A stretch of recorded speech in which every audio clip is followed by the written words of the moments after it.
Alam nyo ba na sa isa sa mga concert ng Metallica noon sa Pasadena, California, I think way back 2017, ay nanood kasama ng mga audience si Dave Grohl.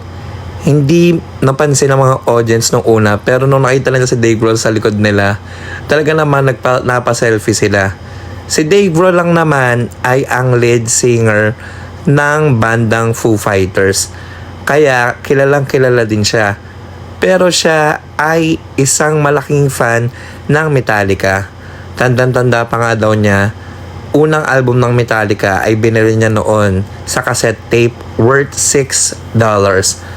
Kung kayo makakakita sa isa sa mga iconic na singers gaya ni Dave Grohl sa isang concert ng kilala ding banda, ano ang gagawin nyo?